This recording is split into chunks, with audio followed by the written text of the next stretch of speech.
Operating a solar water pump without a battery is actually the preferred method for most agricultural and large-scale irrigation setups.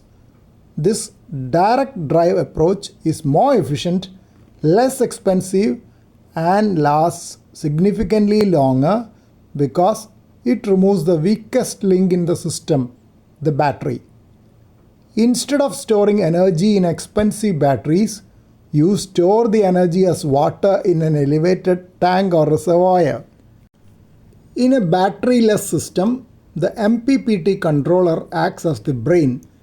It takes the fluctuating DC voltage from your solar panels and converts it into a stable current for the BLDC, that is, brushless DC motor. On cloudy days, the controller doesn't shut down. It simply slows down the motor. The pump continues to run at a lower RPM, delivering less water rather than stopping entirely. You avoid the 15 to 20% energy loss that occurs when charging and discharging a battery.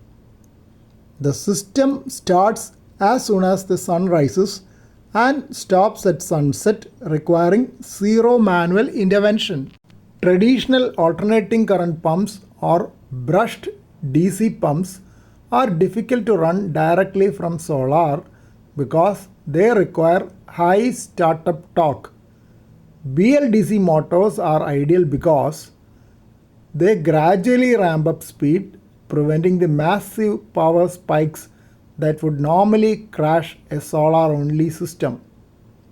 BLDC motors are roughly 30% more efficient than standard AC induction motors, meaning you need fewer solar panels to get the same flow rate. With no carbon brushes to wear out, these pumps can run for 5 to 10 years with almost no maintenance. Here is a comparison of the system components. Storage method: battery-based system uses chemical storage in the battery. Battery-less system: potential energy of water stored in elevated tank. System life can be 3 to 5 years, which is limited by the battery. It could be 10 to 20 years of the panel pump limited. Maintenance: high, checking replacing cells for battery system.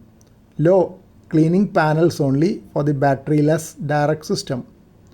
Night use: yes for the battery-based system, no for the battery-less direct system. Can use stored water instead. Total cost is higher for the battery-based system while it is lower for the direct system.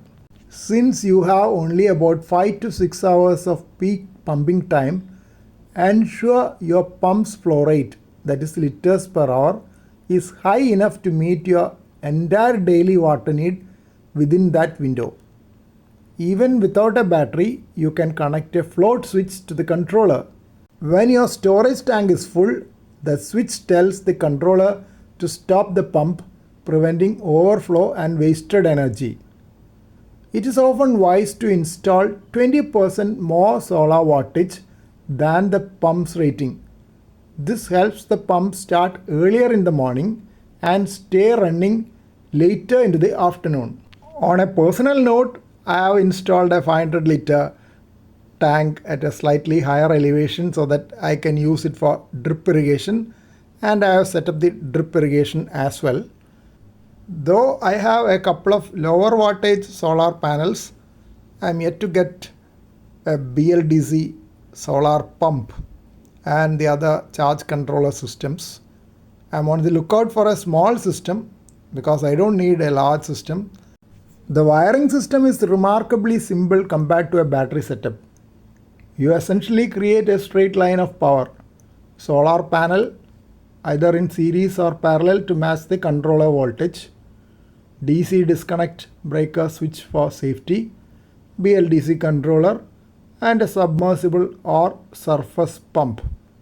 I do have small submersible pumps here to pump water from my well to the small tank which I have installed, but it is not a BLDC pump.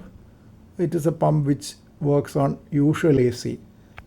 And that's a small capacity pump. Actually, I'll need only similar capacity, but when I searched online, I could not find a low capacity BLDC solar water pump.